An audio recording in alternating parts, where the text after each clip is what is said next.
Questions for Coach Dave? We'll go front row left. Dave Biddle, 24/7 Sports. Coach, any update on the quarterback situation? Yeah. So, so both graded out champions in the last scrimmage. Both have gotten better. But to this point right now, I mean, as honestly as I could say it, there's not one that won the job. There's not one that's lost the job. There's been times over this camp where I felt like one was going to take over and the other one came back. It was like a horse race, and they just kept pulling away, and then the other one would catch up. I think first off that our staff feels confident with both of them, which is exciting. I think this is two good players getting after it. I think they're making each other better. We've got them more reps than I think we have anybody else in the camps, any of the camps that I've been here. In the two fields helped us. Having 120 guys able to practice was big. I asked the staff this weekend after the scrimmage. I just took a straw poll, and it was almost split right down the middle. So what does that mean? Well, I think that it's going to continue to go on this week. And we'll go from there, right? Is there a chance that both of them can play in the first game? I think the answer is yes, that's a chance, but we're going to keep working. We don't have to make that decision right now. But I can tell you that I am pleased with their progress, and, our staff feels strong with both of them playing. Where it goes, we'll keep putting one foot in front of the other. Third row right, Tony Girdman, Buckeye. Ryan, when it comes to choosing a quarterback, you mentioned talking to the staff. How much weight does the defensive staff's thoughts on having to defend somebody weigh? A little bit, but I like to get their feedback on what they see every day for sure, and that's why I did that. Same thing on offense. I like to know what the O-line coach thinks of the quarterbacks. I like to know what the special teams coach sees. It's good to get a consensus of that, but ultimately, it'll be my decision. So it's split down the middle. Was the defense in favor of one guy versus the offense in favor of the other guy, perhaps? No comment. Fourth row middle, Pat Murphy, 24/7 Sports. Ryan, you emphasized that you're comfortable with both, but obviously the longer this goes on, the more perception is that maybe one guy isn't. I know Dave asked you last week if you believe in the adage of two quarterbacks, you don't have one. How do you, if you do have to handle this, how do you handle it with both guys? Well, there's been situations in the past where you have the two really good quarterbacks on the roster, and these things have a way of working themselves out. Now, when? But I can't sit here and honestly say, and I met with the quarterbacks, and they agreed. There's not one that's that much further ahead, but they both graded out champions in the scrimmage. They're both playing very well, so that's really good, and we have confidence in them. So we've talked about this before. You don't know until you get into the game what exactly you have, and practice is good. Practice gives us a snapshot of what you're going to see in a game, but once you start getting tackled and you're in the situations and you're live, that's a whole other thing. So we'll just keep trying to figure it out one day at a time. But I've been in situations, not very many, where you don't have a quarterback, and it's like that's not a good feeling. We're going to have a quarterback, and we may have two, and if they deserve to play, they're going to play. Third row left, Andy Andrews, 11 Warriors. Yes, on the offensive line, have any of those position battles been settled, and what was your evaluation of how they performed on the scrimmage Saturday? I think that they've improved. I think as we head into the first game, you'll see. I have to make another correction. Josh does like to be called Josh. The guys were calling him Jimmy, so it's back to Josh Simmons.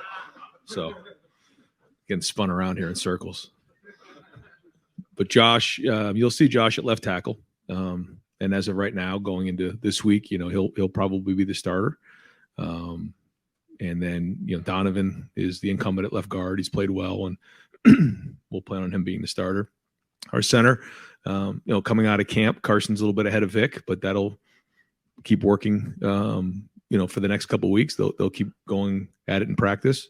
We'll keep evaluating, but I would say that, right now, and when we looked at that, Matt Jones is had a really good camp, probably the best football he's been playing.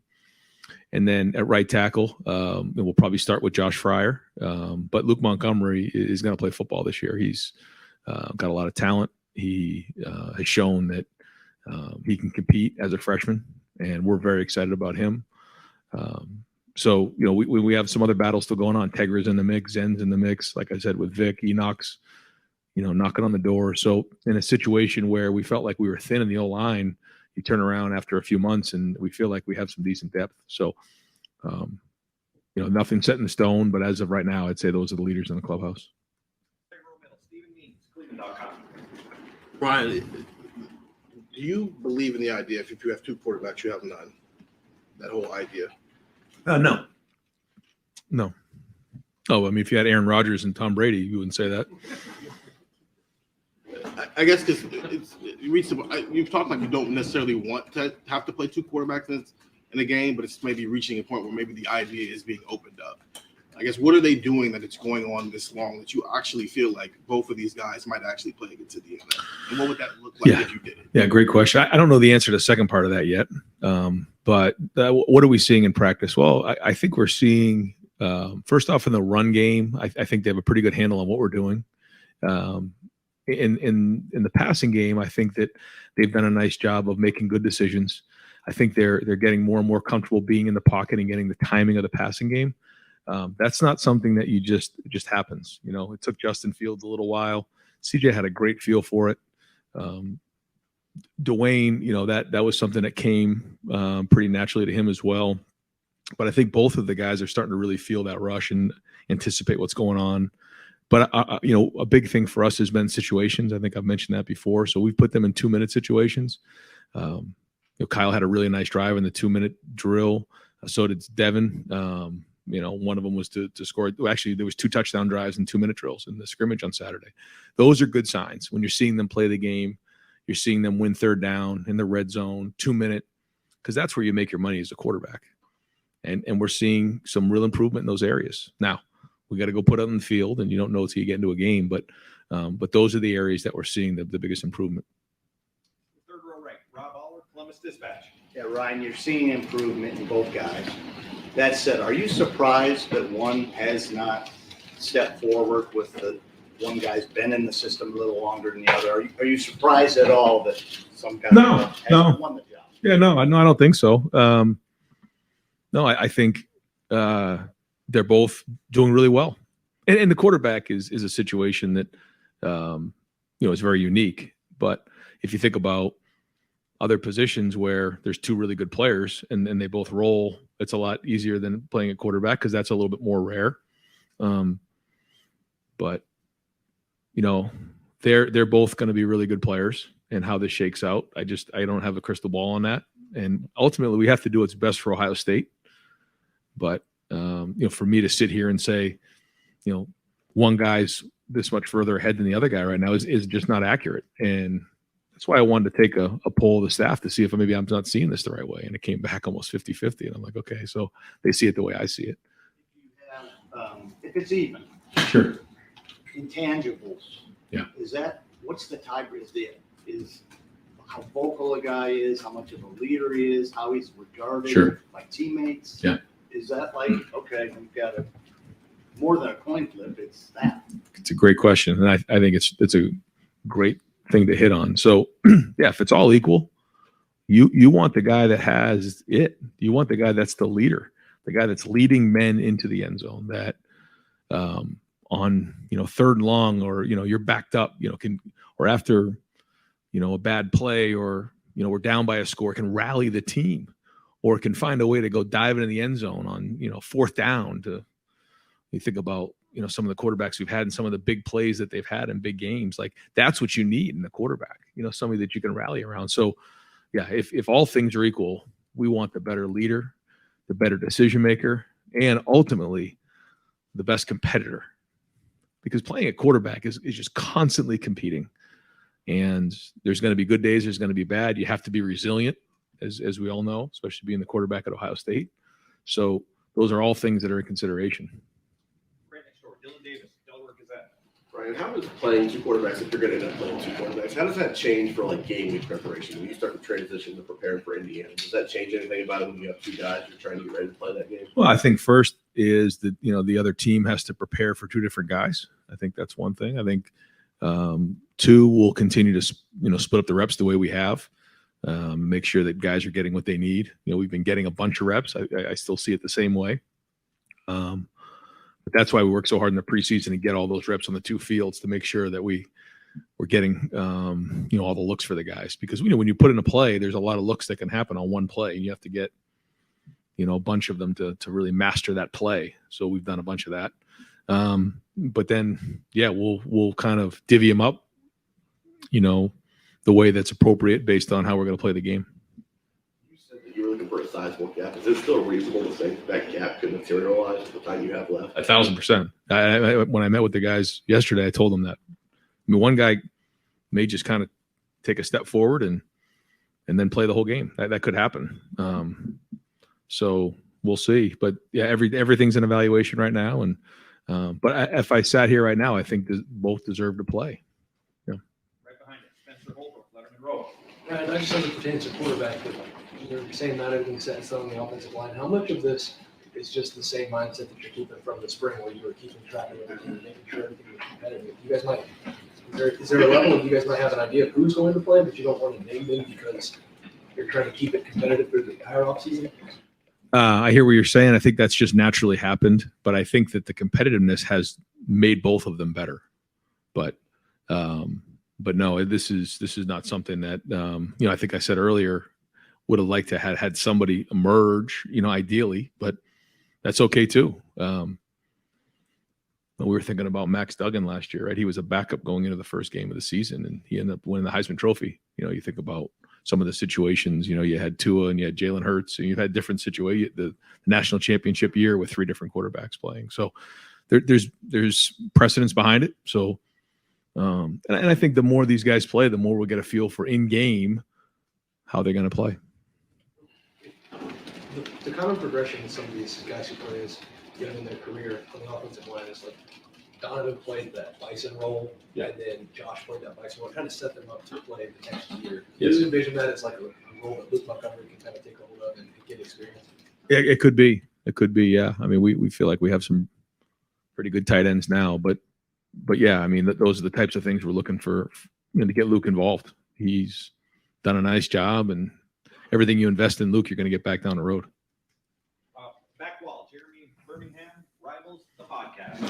Brian, when you watch a young quarterback roll to his right, step up into the pocket, and then throw a game-winning touchdown with 20 seconds left in his first high school varsity game, do you hear more about that as a dad or a coach? As a dad, yeah, it was a pretty cool moment. Now, for this group, have you noticed any sort of discernible difference in the way the team responds to Kyle or Devin, or is that down the middle? I mean, it seems like outside looking in, we see they have very different personalities. Devin is a little bit more outgoing. Yes. Kyle's confident, but he's quiet. Yeah. Do you see any differentiation in that respect? I've been looking close, but you're right. They both have different personalities. Kyle has built relationships in the locker room, outside of the Woody here for 3 years. And he's got a good group. I mean, the guys really rally around Kyle. They believe in him. They trust in him. They know who he is. Devin has really in the last, 6 months really stepped up in that area. He's got a lot of juice. He takes command on the field. You can feel that when he's out there. So both a little bit different styles, but I've been watching close to see how the team rallies around each of them. I don't quite feel it's one way or the other. I think they're out there practicing. I think as we get closer to the game and we start playing in games, I think you'll maybe feel that a little bit more. But right now, like I said, I think that if you asked our players, they believe in both of those guys. You pick both of these quarterbacks in the recruiting process. How much of that in your mind is going back to what Jake Wick, is there a differentiation in your mind when you're recruiting them? Like what made them special and where they are now? Are they both where you expect them? The thing we say in recruiting is that the best we can do is we're going to put you in a room with other 4- and 5-star guys and let you compete it out and find out where you go. And that There's going to be good days, there's going to be bad days, but in the end, you just got to keep coming back and being resilient, because that's a huge part of playing quarterback, working through adversity, working through tough times. And the one thing for Kyle is, he's been here now for 3 years, he's seen it, and, probably could have gone somewhere and played as a freshman or a sophomore, but he stuck in there and he's been loyal. And so I give him a lot of credit for that. And you look at Devin, who came here when, that was a pretty packed quarterback room when he showed up, and he didn't shy away from that competition. So both unique stories, but that have gotten to this point right now. And then Tristan and Lincoln have their own story. So that's one of the things that makes that room great, is that, you're going to be in there with really good players. Fifth row right, Cameron T. Robinson, the Athletic. Ryan, as you guys prepare for Indiana, at what point do you just say, okay, they're both going to play, we have to figure out who's going to get the first drive, how you're going to get the rest of it? Yeah, probably, we'll work on them a little bit this week. We'll still be mostly, good on good, but we'll start to mix in some stuff. And then as we get into game week, that's where you got to really start to have a plan on how you want to do it. Play this week out, and if they're still even, they're both playing it to the end. Yeah, that's fair to say. Second row right, Bill Landis, Rivals, the podcast. Right. You understand the psychology of this position, having played it. Like, I'd imagine 99%, if not 100% of quarterbacks would rather be in a situation where they know they're the guy and not, rotate every other snap, whatever your plan is you come up with. Sure. How has your viewpoint on that maybe evolved as you've gone through this camp? Was there ever a point early in your career where, I don't like the idea of a 2-quarterback system, but now that you have two, have you changed your mind at all on the feasibility of that? Not that I've changed my mind. I think this year is unique. Every year is different. Every dynamic is different. And I hear what you're saying on that, but that's where we are. And those guys are going to continue to compete, and we'll kind of see who ultimately emerges. I'd be surprised if it continues throughout the season, once you get into the games, but it's been close. It's been back and forth. And I think, to your point, you would like to have somebody who's the quarterback to play the whole game. But, for me to say, hey, this guy should just play the whole game and the other one shouldn't, that's not the right thing to do right now, because they both deserve to play at this point. How much does your schedule factor into decision making? We've seen programs in the past do something like this going into a year, but they maybe weren't opening with a road conference game, and whatever the public might think of Indiana, it's still a Big Ten road game. Like, how does that factor into ultimately what you No, decide? if it factors in, and we got to go play great football. Like, we can't all of a sudden, just do something because it seems like, bottom line is you have to do what's best for Ohio State to win a game, period.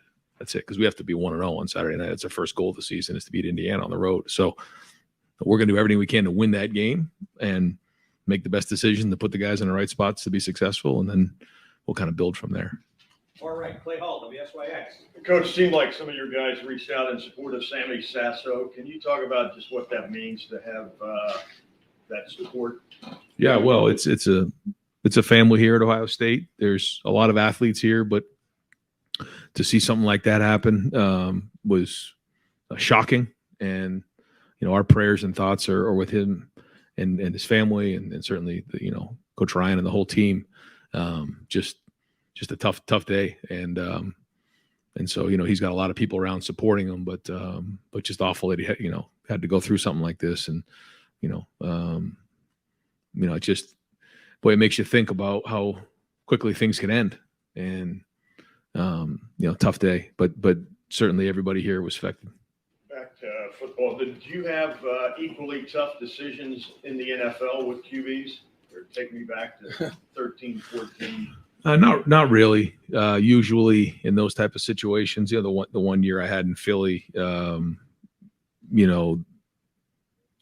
they signed Sam Bradford to a pretty significant contract, and so he was the starter. I mean, when they're paying him that much money, he's going to be the starter. That's just how it goes in the NFL. The year in San Francisco was a little different. Kaepernick was coming off of the year before and a little bit injured, and then Blaine Gabbert was there. So that was kind of back and forth, and Blaine started the first, I think, 6 or 7 games, and then Cap took over for the remaining half of the season. So, went through it a little bit there, but NFL is a little bit different just because of the contracts and how they're signed and drafted. Is the criteria different as well when you're choosing? No, I think they're pretty similar actually.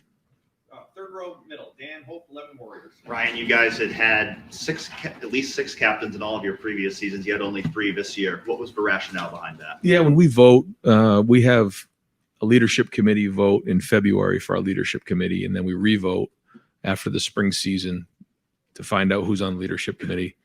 And then by the time we get to the captains, we've already kind of had 2 votes and guys have been put into leadership roles. And so I felt like we had a pretty sizable leadership group. But, when we vote, we try to look at, where is there a gap? Tommy and Cade were significantly higher than everybody else. And then the third one was Xavier. And because he was Block O, because it was the 6th year, because he was the 3rd leading vote getter, we felt like it was appropriate to name him as the 3rd captain. And then from there was a sizable gap. Now, part of that was because a lot of other guys got over, 10 to 15 votes, and it was spread pretty good. And there was some, 3rd-year guys in there. And but when you have 5th-year guys and 6th-year guys who have been around, it's just a little bit of a different feel, just a little bit more of a maturity there. But that doesn't mean the other guys aren't going to be leaders. And we talked about that out in the field. But we just try to look at the numbers and figure out, where the gap is and what's appropriate. And we felt like these 3 were the best that, and I think our team did a good job of voting because, we had CJ Barnett and James Laurinaitis speak to the team about what it means to be a captain. And, they hit the nail right on the head. So proud of those guys. Think it's the right group. Do you think there is a benefit to having a smaller group of captains? I think every team is different.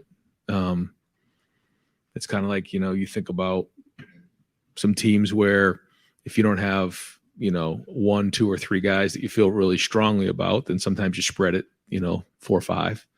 And that usually is indicated by the way it's voted on. This year, there was a pretty strong gap in there, and that was clear.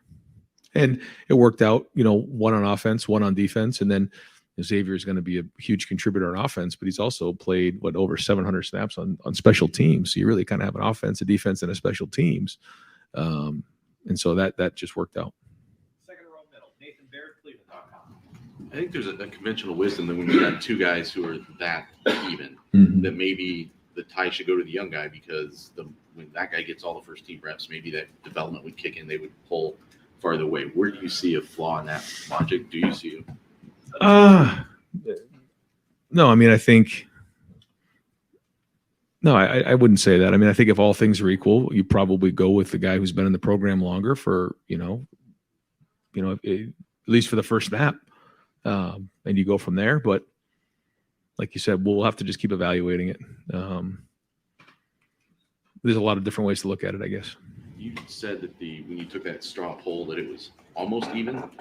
So why didn't that sway it one way or the other? Because that would imply that somebody came out ahead there. Did it not jive with how you were seeing it? Or? I just wanted to get an idea what they were thinking. Deep right, Joe Newton, WCMH. With Xavier Johnson wearing the Blanco this year, what stands out to you about his journey? When you think about somebody who came in as a walk-on, earned a scholarship, had that touchdown catch in the Notre Dame game, then the next play runs down on kickoff and gets a tackle inside the 20-yard line. The touchdown against Georgia, he played running back for us, had that long run against Indiana. He's played over 700 snaps at special teams here. And we say that when you play on special teams, you become a better football player. You're learning how to play every day. Every time Coach Fleming is in here in a special teams meeting, the guys in there are learning about football, how to play in a football position, how to strike at the point of attack, how to avoid contact, how to make contact. And Xavier Johnson is the ultimate example of that. We had Nate Ebner come by practice today. He's just watching practice. And this guy who played at the NFL for 10 years on special teams and, made a career out of it. He didn't even play high school football. And, so it's just a great example, Nate and now Xavier, of guys who are self-made. You know, they had a certain level of talent, but they acquired discipline and so much skill in their life that they've had success. And to get Xavier to come back this year, he's going to be a big part of our team. All right, Austin Ward, Rivals, the podcast, 97.1. Ryan, with the training camp portion over, is there something that played out that surprised you that you weren't expecting when you guys started camp? Let's see. I mean, we'll see where the O-line's at, but I think some of the additions we've had and some of the work that's been done, I think that we made some really nice progress there. I think we have more depth at defensive end than I expected to have. That's probably the biggest takeaways overall. I will say that Carnell Tate continues to impress. To go through what he's been through this month, and then just to continue to show up every day and play the way he's playing, you're talking about someone who not only has talent but has maturity at a high level. I've been very impressed with Carnell. I think the other thing that's noticeable is when you come out to practice, you see the defense getting their hands on more balls overall. I think they're challenging more aggressive, a little bit older, and a lot more length. Just if you watch our defense go out there, you just look at that defense. It's got a lot more length and size than maybe we've had in the past. The debate with, or I don't know, the discussion with Carnell in the meeting room. How's that? How do you fit him in when you have that top three coming back? What are some of the ideas there? I mean, those are all things we'll have to figure out as we get closer to the game. But there's a lot of snaps. We'll rotate guys the long season, so those things find a way to work themselves out at that position. But he just keeps stacking days and keeps impressing. Fourth to the right, Andy Backstrom, Letterman Row. Ryan, you mentioned last week that the kicking battle was back and forth, and you wanted to get it settled by the end of last week. Where is it at with Jaden and Parker right now? I have not talked to Parker about a final decision on that yet. I plan on doing that this afternoon, so I can probably have an update for you next time I get with you. What do you need to see from either one? Probably nothing more. I think we probably have an idea where we're going into the first game. But I want to talk to Parker before I mention anything to you guys. Front row, Joey Kaufman, Columbus Dispatch. Ryan, with Josh at left tackle, what has he shown you over the last week since he kind of moved there that sort of solidified him there? Yeah, ability off the chart, talent off the chart, just jumps out, movement, strength, just needs more and more reps, needs to keep playing, but has a chance to be as good as he wants to be. Does the fact that when you were kind of weighing all your options, the fact that he has a full year of starting experience, how much did that sort of tip things for him? A little bit, but I walked by him the other day and I said, this is just like San Diego State. And he said, yes, sir. And then I walked away and he says, Coach, this is nothing like San Diego State. So, I mean, he's going to, be in a different environment. But he has played and they play very, very good football there. And they play against good teams. So that's a good sign. And he's competing every day. Every day he's going against, JT and Jack and Kenyatta, and it just keeps coming at him. And so he's responding well to that. So that's good. It's definitely not a finished product at all, but he does know what it feels like. He knows what it's like to play a season and all that. So that is helpful for sure. But it's going to be a different challenge for him. Right next door, Tim May, Letterman Row, Tim May podcast. Thanks, Jerry. I'm not going to ask you more quarterback questions because you've answered those about 10 times over the last 3 weeks. I do want to ask this. Rodgers or Brady, which one would you have started? Ooh. You brought it up. I would have played them both. When you look at what y'all did in the transfer portal this year with Tywone Malone bringing what he's brought, looks like to the middle of that defense, at least substantial depth. Josh, don't call me Jimmy Simmons at left tackle. Davis and Igbinosun. Did y'all hit home runs there? How would you describe what y'all score? Tristan Gebbia, a guy who's played and is offering obviously leadership in that quarterback room, even though he's not the starter. Yeah. I don't want to say that yet because we haven't played a game. But I'll tell you, I've been very excited about what you just said. All those guys. Excellent. I think we did a nice job not only evaluating, but also identifying the right fit. And the guys that you mentioned, the roles that they've taken on, I'm excited to see all of them. But you're right. I don't want to say because we haven't played anything. How am I going to say anything? But it's been very encouraging. But just jump out to you that all those guys have played. Yep. You know what I mean? They're not bringing along neophytes there. That's right. Yeah, and like Davidson, he played at Ole Miss. He's playing in the SEC. I mean, he's playing against real teams every week. Taiwan has played in those games. Now he's really diving into football now. He's all in on football. So I think his best football is ahead of him. But you're right. These are not guys that are coming out of high school. They've actually played in games. You talked about Cardinal Tate a minute ago, and Noah Rogers lost his black stripe and stuff.